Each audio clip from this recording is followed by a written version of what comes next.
રાજ્યના જળાશયોમાં પાણીનો જથ્થો ઘટ્યો છે। ઉત્તર ગુજરાતના 15 જળાશયોમાં માત્ર 31% પાણીનો જથ્થો ઉપલબ્ધ છે।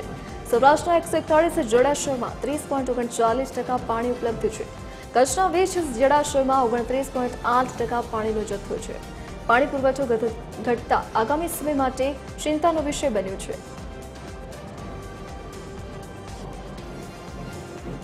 તો સૌરાષ્ટ્રના 141 જળાશયોમાં 30.39% પાણીનો જથ્થો છે, તો કચ્છના 20 જળાશયોમાં 29.8% પાણીનો જથ્થો ઉપલબ્ધ છે। તો રાજ્યના જળાશયોમાં પાણીનો જથ્થો ઘટ્યો છે, તો આગામી સમય માટે આ ચિંતાનો વિષય બન્યો છે। તો ઉત્તર ગુજરાતના 15 જળાશયોમાં માત્ર 31% પાણી છે। ઓનલાઈન પર એસોસિએટ એડિટર અરુણ શાહ જોડાઈ ગયા છે। જી અરુણ, જળાશયોમાં પાણીનો જથ્થો ઘટ્યો છે, શું વિગતો?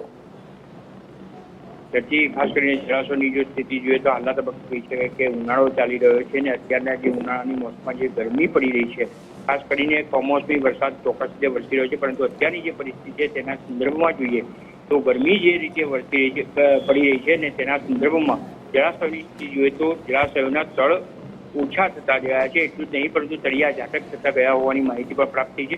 ખાસ કરીને જોઈએ તો ગુજરાતમાં જે 207 જળાશયો છે તે પૈકી ઉત્તર ગુજરાત સૌરાષ્ટ્રના વિસ્તારના મહદઅંશે જે જળાશયો છે તેમાં જથ્થો એકદમ ઓછો થઈ ગયો છે। પ્રાપ્ત થયેલી માહિતી મુજબ ઉત્તર ગુજરાતમાં જોઈએ તો 31% જેટલો જથ્થો પાણીનો પુરવઠાનો ઉપલબ્ધ છે।